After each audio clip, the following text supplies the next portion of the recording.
So the SBC says women can't be pastors, just abused. Hi, I'm Mark. Hi, I'm Scott, and this is Church is Lame, the podcast where we try to fix the church by talking about the stupid things Christians do that break the entire body. Mark, what do you got for us this week? Yeah, so just to kind of start this bit of chaos, right? I've got this. Yeah. I got this. Christian headlines. They put up a nice little headline for us that told us about how the Southern Baptist Conference, because of recent events, mostly sparked by Rick Warren and his church. Purpose-driven life, Saddleback, yeah. Yeah, and not like, Rick Warren is considered by anybody to be some sort of like crazy weirdo liberal. Right. He's just kind of considered like a normal run-of-the-mill evangelical kind of a dude. You're right. And like him ordaining women as pastors had caused the Southern Baptist Conference, who his church is part of, to define what is a pastor. Yeah. And I love this definition. It's pretty amazing. It says I can't even say this. The men said in the document that pastor means one who fulfills the pastoral office and carries out the pastor's functions. Okay. So, how when you define a word, you're not supposed to use that word in the definition? Yeah, I thought that was a basic understanding that we all agreed upon. But to follow it up, they said this, the statement carefully affirms that both men and women are gifted for service in the church, but the role of pastor is biblically defined as is to be held only by men as qualified by Scripture. Right. Which now that I read that sentence out loud, it's like, wow, that's a horribly written sentence. Yeah, but like let's be clear, that sentiment is shared by most churches, right? The first level of leadership is usually called, deacons or something similar at most churches. Can be men or women. It's usually kind of like people who are like the Uber volunteers who are showing some get up and go and who want to get more deeply involved. And so that's kind of open to anybody. But to be an actual pastor, and especially an ordained pastor, one must be a man. That's fairly typical in modern Christianity. Yeah, and it's been the traditional position of the church for a long time. That like men are pastors, women are not. Men are ordained to be the leaders. Women can't take any leadership role whatsoever. Right. And this is based on some words that Paul said.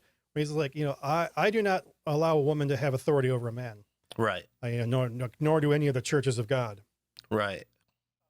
And then he gives us a really thin justification for it. It's like, well, man was created first, then the woman, and the woman caused man to sin. And it's like, well, yeah, but woman didn't cause the fall. It was man's sin that caused the fall, all things being equal, right? So it's kind of a weird thing. And it's like, I've seen the arguments for and against it. I come out of the Evangelical Covenant Church, and, they've been ordaining women for a few decades now. And so that's the world that I occupy. There's, the arguments for ordaining women to me are stronger than the ones against ordaining women. Yeah, it's one sentence in the entire New Testament that just happens to align very nicely with a misogynistic, sexist view of reality, right? Mm-hmm. And so, of course, hey, we're men. Let's take that and run with it. Yeah. And like to say well, and even Paul's, explanation just leaves me hollow. And I know people are gonna be like, well, it's the Bible, it says it, except that, he is talking about Genesis, and Genesis does not specify that the natural condition of men is to rule over women in any way. The word helpmeet, which is, I think that's the English that's in the King James version, right? Or helper, which might be a more common translation, that very word, popular one. Yeah. And of course it's I'm not the first person to point out this word has been used, is used twice, once of Eve and once of God. Yeah. So, clearly if God is your helper, the way Eve is your helper, then that means your helper can be of greater station than you. Right. So, and the whole thing about in Genesis chapter 2 is your desire will be for your husband and he will rule over you. that's a punishment of the fall. And so then my question here is like, well, if you don't think that Jesus dying on the cross, who of course has saved us from sin and death and set us free from sin, should have redeemed those aspects of the fall, or or do you think I'm goofy in thinking that?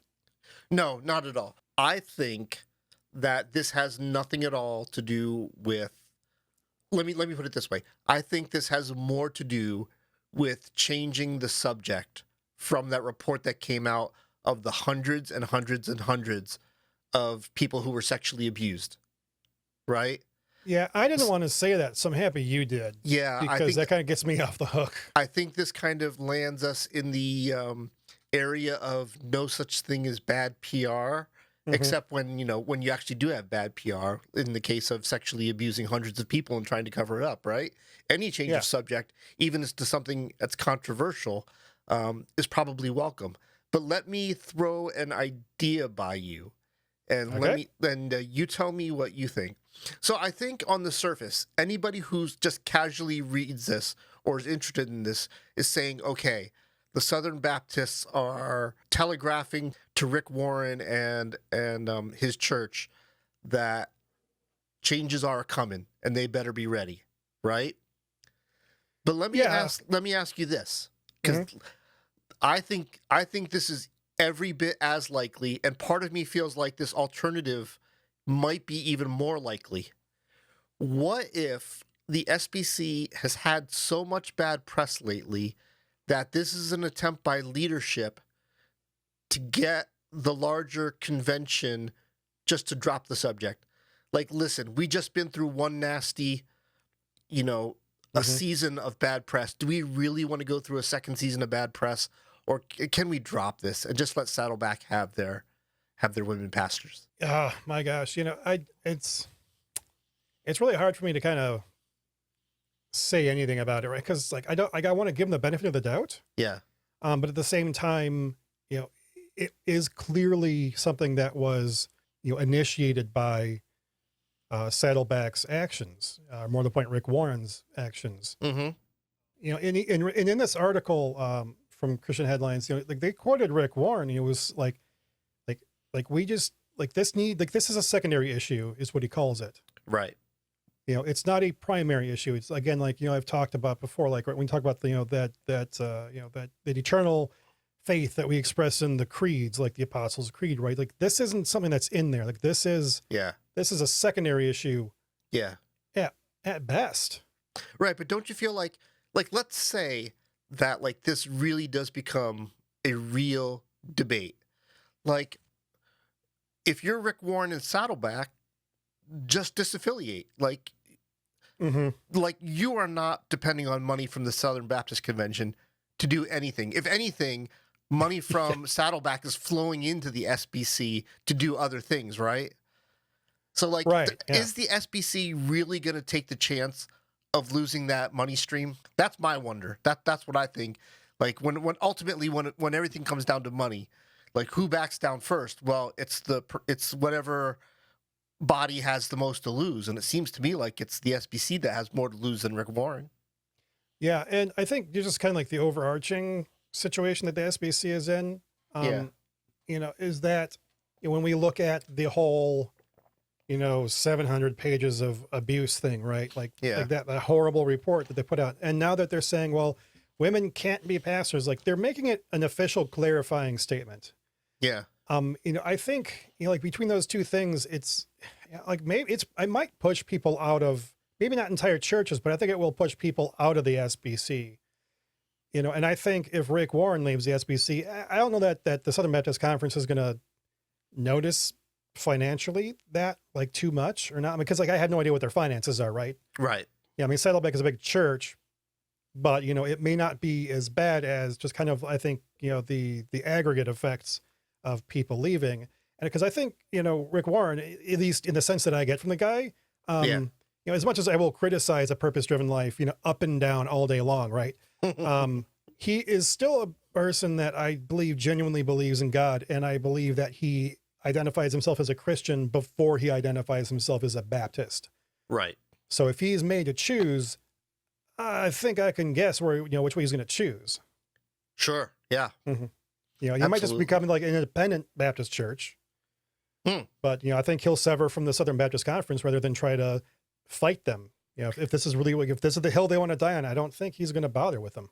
You know, like I think he would leave. I think he'd remain like a Baptist church in broad intention.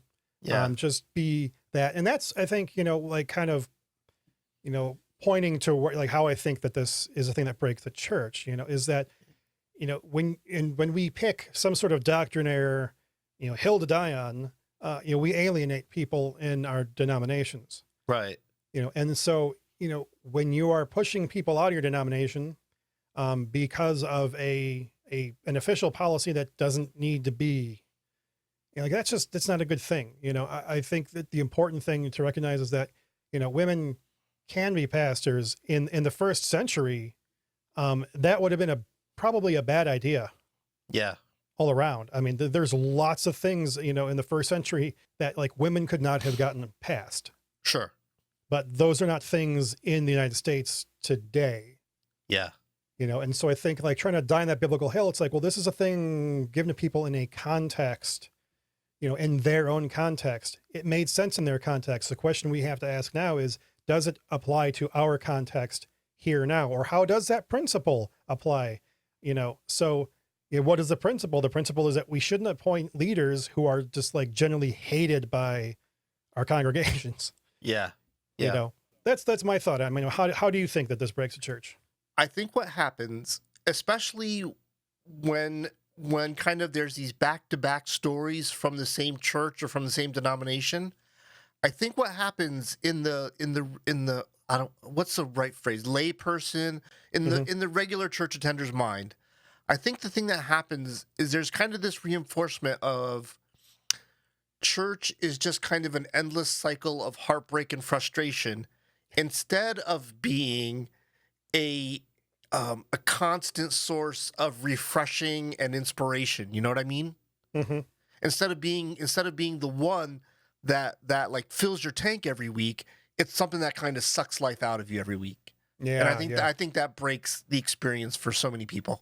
Yeah, like for sure. I think it definitely breaks people's experience badly. Indeed. So I'm going to move on to another article here. Now, I need to say up front, like, I am not trying to say that people who want, you know, their children not to die are silly and bad. I need to say that right now. Right. Okay. Right. Okay. Yeah. Maybe you should introduce the story, the headline first, and then go into that disclaimer. Mm-hmm. So, you know, there's a family that says, like, we will not give up after the UK Supreme Court, important distinction. Right. Very important. You know, denies an injunction to keep this family's child alive. This kid, 12-year-old Archie Battersby, which is just an awesome name for, like, this kid should have grown up to become a baseball player with it. Exactly. Yeah. Or cricket, I guess, since we're in the UK, right? Yeah. You know, you just ship him over here. But unfortunately, you know, he's been in this unconscious comatose state for a long time. Yeah. And this, I mean, it's heartbreaking. It really is, you know, because when you put yourself in the position that parent, you know, thinking, okay, this is my child, I want to keep them alive. Right. But it's less about this mother and their father that want to keep their child alive. To me, this is, I mean, it was because of an accident that seemed to have been self-induced, which is terrible, but it's a thing that happens. Mm-hmm. And the court's saying, like, it is with a heavy heart that we make this decision, you know, but, you know, given the opinion of the medical doctors, like, we are not doing him any favors. It's like, we are not treating Archie well by allowing him to be kept alive. Like, this is not a life. Right. You know, being kept in a persistent vegetative state is not a life. Yeah. And, you know, so that's like what this article is saying. But what the article is not saying, that this is an article, we have no idea, you know, how religious this kid's parents are. Mm-hmm. It's England, so it's a fairly good chance that they're pretty secular. Right. And this is being reported by CBN. Right. You know, which is, you know, the super, you know, evangelical broadcasting network. Yeah. And it's an oddball thing for them to be reporting on. Yeah. If this family isn't Christian, there's not one mention of this family being, devoted Christians. Right. And it to me, it represents just this really irritating, I'll say irritating, phenomenon where evangelicals face death like complete cowards. That's interesting. Yeah, that's not the way I thought you were going to go. Okay. Yeah, I mean, it's like we have an eternal hope in Jesus Christ. I mean, the last, like the last words of the Apostles' Creed, we believe in the life everlasting. Amen. Yeah. So it's like Christians should have less fear to die than anybody else. I'm not saying that we should wish for it. Right. That's not like a good time at all. Yeah. But in this case, it's like, CBN is using this story to push a very weird agenda, whether it's trying to be like, anti quote unquote socialist, or just anti, nationalized medicine, or if it's just trying to say like, well, like, look how horrible these people are for not letting these people keep their child in a persistent vegetative state forever. It's like, is it a parent's choice thing? Like, whatever it is, it's like it represents a massive fear of death to me. Yeah. I mean, what's your take on it? My take on this is that when we run out of ideas, we will take any idea, no matter how bad it is, from anybody who offers one, right?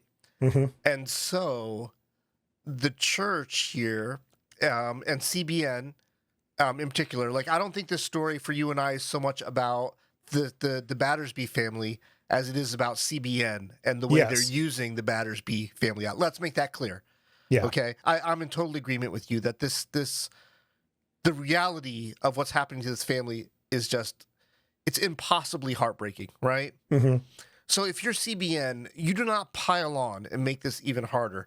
And what CBN has done is they've taken a lesson from politics, which is, once you've won or lost a battle, go find another enemy. Or like you and I have talked about this before. In America with the Roe v. Wade victory by the religious right, well, you've won that battle. So now you've got to go find somebody else to fight and make an enemy out of, right? So now it's not just abortions that are the enemy. It's any person who supports abortion. Words is hard. It's any person. It's any person who would advocate or counsel for an abortion. And now apparently the enemy is anybody who wants to take anybody anywhere for any reason off of life support, right? So we just kind of extend the bubble of everybody we hate in order to keep the hate machine alive, That's my take on this. Because, it could be just like an anti-government thing general, because there is that kind of weird anti-government streak in evangelicalism. Not that I think government's, like the most wonderful thing in the world. I don't. But, it's not serving the agenda for this family.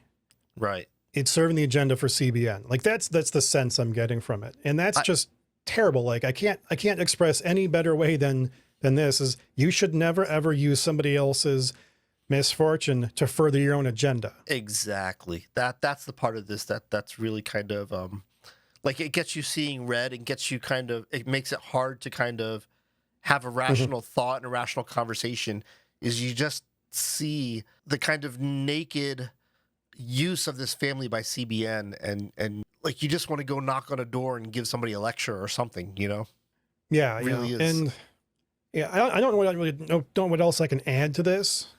Can I just say one more thing about this real quick? Oh, please do. It's a little bit having to do with like you said, how poorly Christians handle death. Mm-hmm. If we truly believe the things we say, and one of the things we like to say is that all life is sacred, right? Well, if life is sacred and the life process and the life-giving process is sacred, well, then the process of dying is sacred too. Yeah. And it means something to die well. For old people who don't want to live so long that their bodies are racked with pain and their minds are gone, leaving people on life support with no real chance of anything other than a miracle happening, it's not necessarily mercy. It's not necessarily faith. It's not necessarily treating that person as if they are sacred to you. You know, just automatically keeping that life support button on. That does not automatically mean that you are doing the right thing.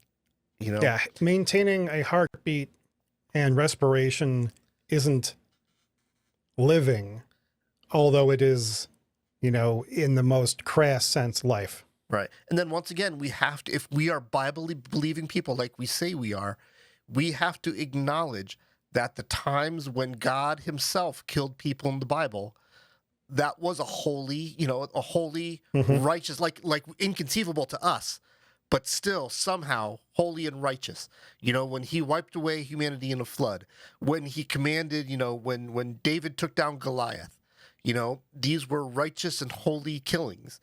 And so we just have to make our peace with death being a holy process. Yeah, I think maybe kind of weird, but I think a good biblical example of this is, at the end of the time of the Jews wandering in the wilderness, you have that entire generation was not going to be allowed to enter into Canaan. Right. And that includes the big guy, Moses, who at the end is just kind of like, all right, it's time for me to go off and die. Right. Like he's not angry about it. He's not angry that he has to die. He's not angry at God that he can't go in to see the promised land. He's just like, this is my time to return to the earth. Yeah. Yeah. And there's a beauty to it. Yep. Absolutely. But, I'll tell you what there is not a beauty to. Uh-oh. Yeah, I know. I hate to start it that way.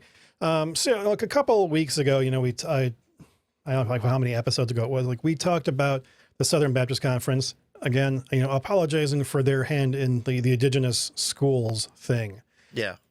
And Pope Francis recently went to Canada to specifically apologize to the native peoples there about, the Catholic Church's involvement in Canada's native indigenous schools program, and just how it was used to destroy the culture of people and whatnot. And one of the things I criticized about the SBC, it's kind of like, well, you make an apology. That's nice.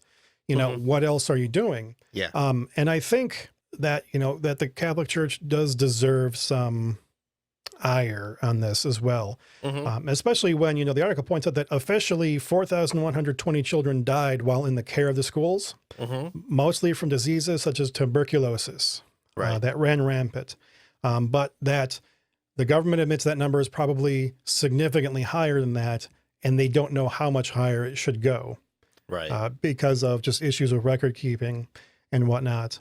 These are children that were abused, it says physically, sexually. And this is just terrible. And it is good that, the Southern Baptist Conference, and in this case, the Catholic Church, the Pope himself coming out and making that apology. Yeah. But this is the part that got me angry here. So it says Canada has paid billions of dollars to indigenous communities as part of a settlement with some 90,000 survivors of the residential schools. Canada's Catholic Church says its diocese and religious orders have already paid $50 million to the tribes and expects another $30 million in the coming years. And worse. So Carol McBride, president of the Native Women's Association of Canada, is angry and said that she hopes that the Pope would, unlock all of the, the files regarding those residential schools and return all of the tribal artifacts that are in the possession of the Vatican. Right? Yeah. So just to say, obviously keeping somebody's, cultural heritage hostage is just a jerk move. But the thing about the money is Canada has paid billions of dollars. So the people of Canada, their taxes have paid billions of dollars to make up for what had happened to these 90,000 survivors of something that, the Catholic Church was very responsible for. Mm-hmm. And I'm not saying that the government of Canada was, not without its culpability, Right. except that, it's, the current government's not the one that did it.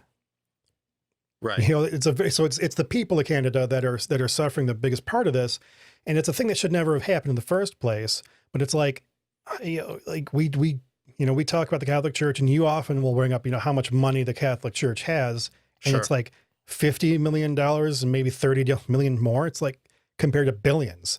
Right. Like that makes me sick, because the church should not. I mean, like our whole thing, right, is like if we're at fault for something, right, we're supposed to own it. Right. And this does not feel like owning it. Right. This feels like the bare minimum. Mm-hmm. Yeah, absolutely. I wish I knew more about this. I really do. I wish I could speak more intelligently on this.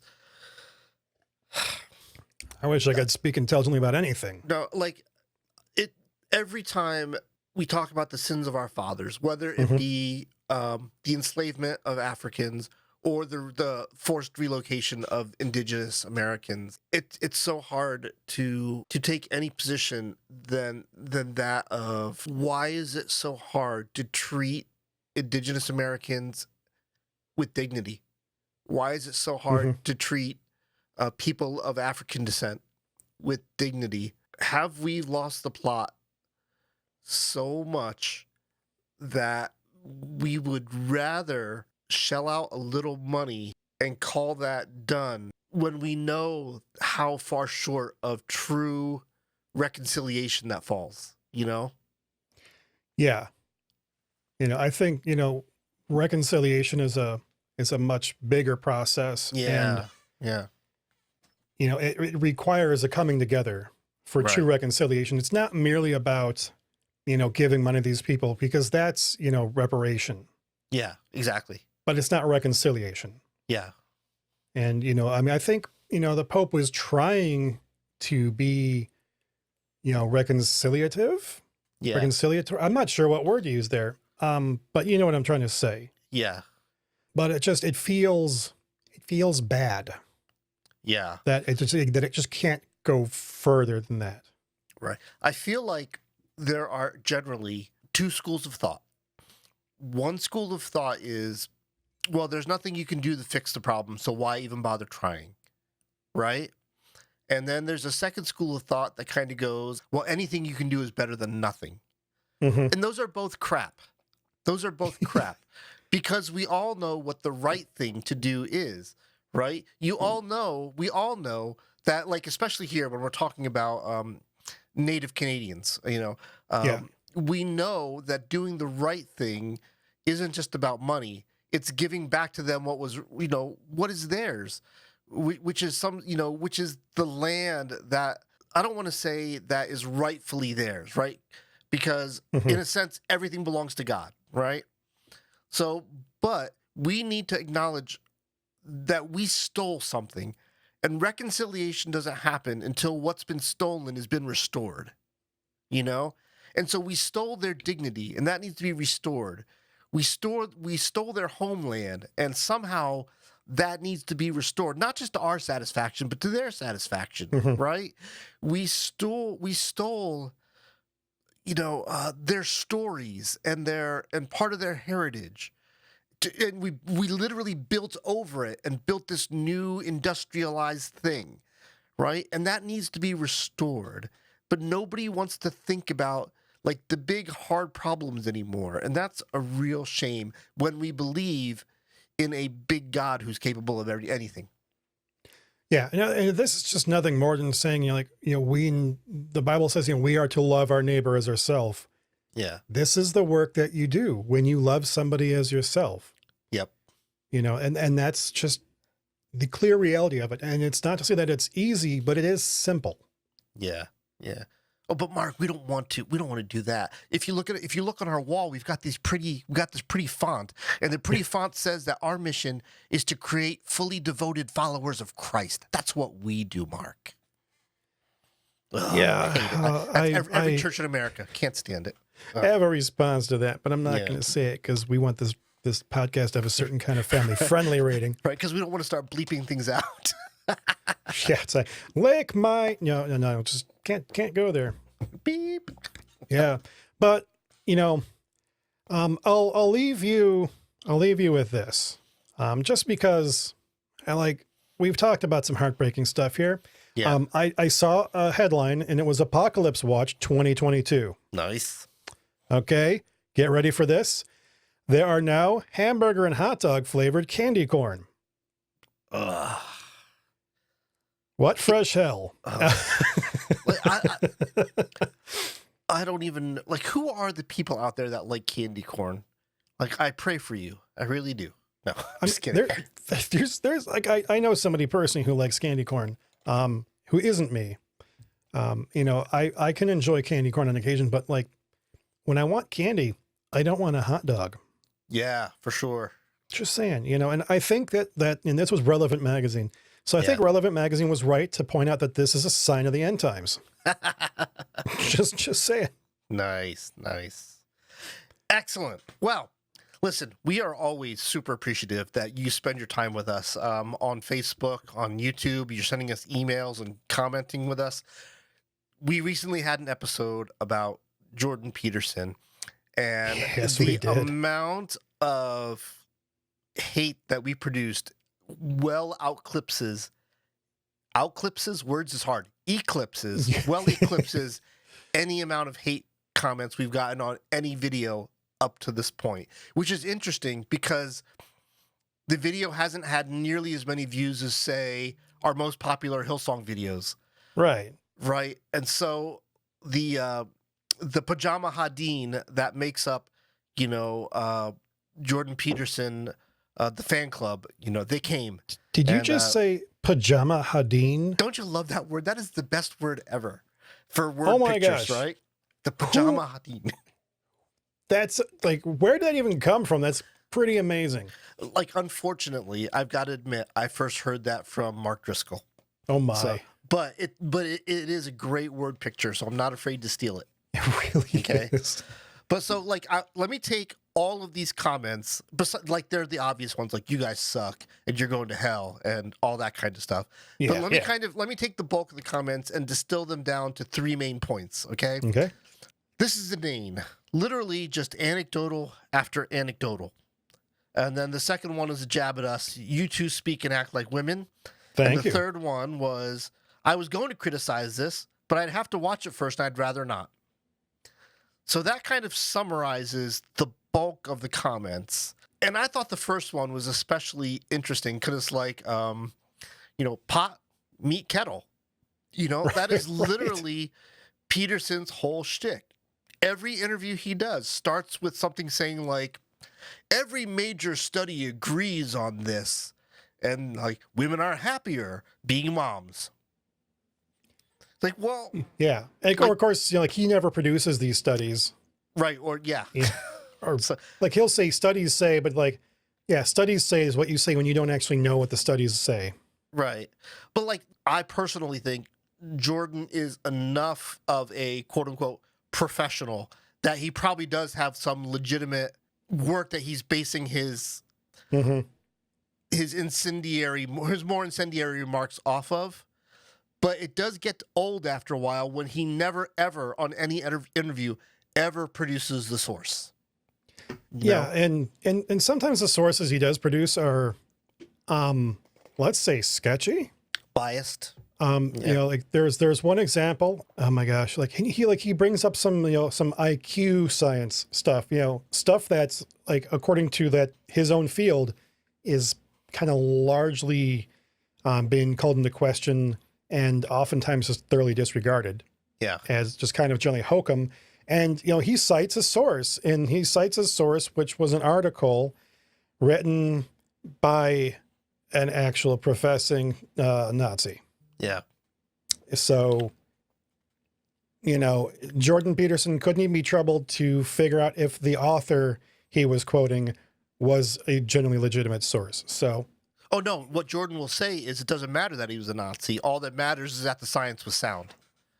Right. IQ science, which isn't racist right. at all. Exactly. Right. Okay. So let's keep like. So I want to speak seriously about the second set of comments. You two speak and act like women.